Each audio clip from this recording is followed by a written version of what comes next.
Welcome to Exit Frag. I'm Zeph. I'm joined by Esports Andy. Today we are going to be previewing and predicting Masters Bangkok playoff stage. So Andy, we got 4 teams left in this tournament. It seems like this is one of the faster tournaments in the year. Only 8 teams, and now we are down to 4. We have EDG versus T1. Andy, tell me who you got. I, you just can't, after that performance against G2, could you really go against EDG? Especially with the gluiness, the stickiness of T1. My whole thing with T1, and we said it in the previous video, so if you didn't see that, check that out. But the whole deal with Sylvan and Carpe. I'm assuming Sylvan's playing right now, in this match, and but that's just such a weird thing. And when you're playing against the world champions that are in world championship form, how can you win that match? They're the only T1's the only second seed team in the Yeah, playoffs. Everyone else was 1 seed. So I agree. I agree here. I don't really like how T1 has been switching their players fairly yeah, constantly. Carpe and Sylvan juggling, not a fan of that. I think if this team was solid in their 5th player, I could see them potentially upsetting EDG. But the fact that they don't have faith in their own 5-man roster right now is kind of a bad signal to me, especially with Edward Gaming playing the way they have playing, and Chichu and Kang just stepping up at every possible chance. To me, it's tough to be oh, T1 are going to able to win. Do I think that there's going to be an upset somewhere here? Maybe, but right now I can't say it's against Edward Gaming. I could see. And here's the thing, and I could see it going to map 3 because this thing with T1 is that they have a lot of great players. And if Izu steps up, or Meteor just has a great game, or Buzz, and Kang doesn't go off, or Chichu doesn't go off, then they do win. But the thing is that one team's been more consistent and has a better game plan. And here's something about EDG is they pretty much switched up every map. And Right. they only played 4 maps, and they don't have an insta-ban. Sure. So there's 3 maps that you have no footage on, while T1 has played 3 because they had to go through elimination. So that's the big thing with me is that EEG's automatically, I believe, going to win a map. And it's not going to be that close because they can just counter strat and they don't, and T1 can't. And yeah, EDG is in such a good position right now. Agree. Next, we have Team Vitality versus G2 Esports. This has to be the most anticipated game of the entire first kickoff stage. Here's my fear because I could, G2, this whole core has been in a lot of spotlights, but yet they somehow still crumble. Even to this day, they'll have maps where they crumble. And I think once Team Vitality starts shooting like they shoot, if Derke goes crazy or something, I can see G2 really crumbling in this. Like, I would really love G2 to win this because I'm a fan of this team. I really like the core. I like uh, Josh RT as their coach, but I could just see Team Vitality flexing their muscles and then just unexpectedly running away with this. I have sort of the opposite perspective of your point of view, and it is that I think G2 have seen that Vitality sometimes are a little too reliant on Durka, or sometimes are a little too reliant on individual hero plays. And I think that is the gap that G2 can exploit, because there are times where players are either too far apart from each other, and it causes Vitality to lose some rounds, not a lot of rounds, because we've seen Vitality dominate. They're one of the only 2-0 teams. They're the only other 2-0 team in this tournament, and I really do think that if G2 can find those gaps in Vitality's map, I do think that they can win.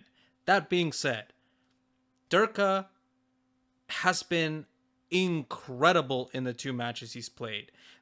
nothing like under 20 kills is insane. I don't even think he's gone under 22 kills this entire tournament, which is even crazier of a statistic. Um, but for me, this really is a 50-50. It is a really a who shows up in the better with a better mindset sort of team. We have seen G2 kind of lose because of their mindset, which is somewhat concerning. Uh, but I'm just hoping that they somehow like squeeze out a win here. Because we are doing a pick'ems and I'll be showing the graphics and stuff. I will put Vitality over the line on this one. That way we're not spending too much time on this. But I do think that G2 have a really good chance Mhm. of winning this one as well. Yeah, I end up with Vitality purely because G2 has shown, I think, everything they really like. They played. I think the teams that lost had to play an extra map or match is gonna be on the back foot majorly with how close. I still think both of these matchups are very close. I think T1 EDG is close, and I think Team Vitality G2 is very very close. But I think that extra map of footage could be the end for G2, especially with like they can flex, and this is where Jajumo and Leaf I think are going to be so critical for G2, Mm. being able to have their game plan but then do something funky. And I think that would be the difference between them winning against Team Vitality and not, and I don't think they'll be able to do it. Okay. All right. Based on our pick'ems, we have T1 versus G2 esports. Um, I think this goes to three maps, but I don't think it's as close as it is. Well, yeah, I think it's just going to be three maps of like the team that picks it winning it by a good amount. Yeah, and yeah, I think it goes through maps, and then the last one, I think G2 just stomps out T1. Yeah. And again, it really is mostly because the fifth player is kind of shaky. G2 do have like a solid like understanding of how they want to work as a team, and I don't think T1 has that. I think G2 is going to exploit their sloppiness as a team because they play a part. Like if you thought my criticism about Vitality playing a part was big, like T1's is way bigger. Like they actually just have people all around the map for no reason, and somehow they managed to win. But in this case, I don't think G2 is going to let that happen. Yes, maybe they're able to get one map off of them just because of time to adjust. But I do think G2 will just pick them apart once they figure out their like how wide apart they play from each other. Yeah, and I think that T1, how their team is set up, it's impressive that they got this far. Yeah. Um, and I think we're starting to see, and we said this at the beginning of the season, I think, that Pacific is one of the weaker regions right now. And with DRX losing, they lost their best hope to actually consistently win games. T1 can win games depending on the day, and that's the issue and why I just don't see them beating any of the three teams here right now. Yeah. All right, upper bracket final. We have Edward Gaming versus Team Vitality. Again, this is based on our pick'ems, and this is tough. This is tough for I don't me. even know. I don't know. You could literally flip a coin, and it like no one would be upset. Like who wins? Now I know that there's a lot of like EDG doubters, but I'm telling you, like EDG, even though they sometimes look weak, they're strong for some reason, and there's no like quantifiable like way to explain it. It's just how it is. Like if I think they're close. So their equivalents, EDG's equivalent is Loud, 2022 Loud, in a lot Yeah, of ways because they have a couple like at the time. Of course, everyone thought like Les was incredible and everything, but everyone was like, "Oh, Aspas is the most incredible player ever. Like he carries that team and everything." Every single player almost on that team was like really really good. yeah, Because Chichu is one of the like is incredible. Smoggy's incredible. Nobody's incredible. Something or Simon is like getting up there. He's starting to have maps where he's like one of the better players in the team, and that's scary when the rest of the team is super good. And when Simon starts picking it up, there's like not a weak link. But that's the same issue with Team Vitality. When Kix is kicking it up, he's killing it, and then Team Vitality looks. And that's why it just looks. It's like impossible to tell. Like it depends on the day. yeah, It yeah, really depends on the day.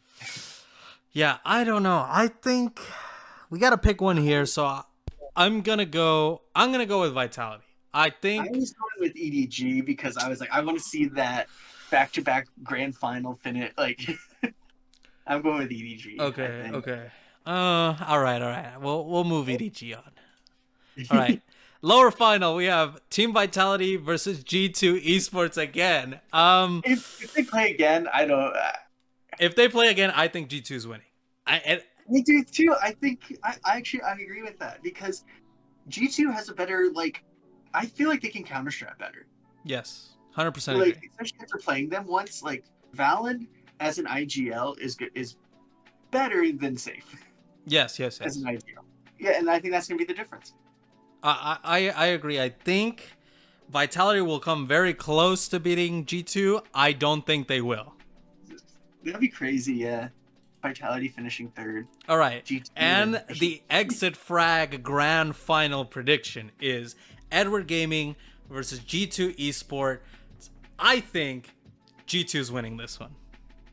I think Edward Gaming is gonna go back to back. No, no, no, I no, think they're no. gonna be the first like true team to go back to back. Okay, well, King's that's gonna fine. be called King's gonna be called the greatest player of all time right now. Like after he I, wins that. I'll have to disagree, and I think that G2 at the end of this map will be called like one of the greatest teams of all time because Win. I really do think G2, if they make it to the grand final, are going to show up and are going to play the most perfect match of Valorant we have ever seen. This okay, I would have said before we end the video, do you think this is like the best like top four? Because Possibly, I possibly. think this is the best top four because I think so. T1's the only one. I think That's like a because everyone who we predicted in the preseason made it to the top four. We had the Pacific Super Team T1.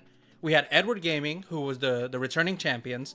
We had the EMEA America Super Team, and then we had G2, who were the perfect team, all on in our top four lists, and they're all top four at Bangkok. So I think that's where like why every match is hype and why everyone's like super crazy about this. yeah, maybe that's why it doesn't feel like there's like almost any upsets. Because Yeah. everyone just feels like they could beat each other in I this tournament. I think the big like it, obviously like we're just predicting, we're just yapping about this stuff, but I think like if T1 does beat anybody here, I think that's like the only upset. And even Yeah, then it's not even that crazy of a stretch, because but T1, it would be the biggest upset. because like if you look at T1, you got a Masters winner from last year who's possibly the best player on that team. You have Buzz, you got Stacks, you have Izu who's looking insane and is like one of the biggest prospects. There's no all these teams have name brands. Like everyone knows these teams, which is Yes. so cool. Yeah, and I think like even though we're disagreeing on who might win the grand final, I think we're all in agreement that this like last stretch of Masters Bangkok is going to be absolutely insane. Yeah. Yeah. And that was our preview and predictions and pick'ems for Masters Bangkok, the playoff stage. Join us tomorrow when we talk about Sentinels.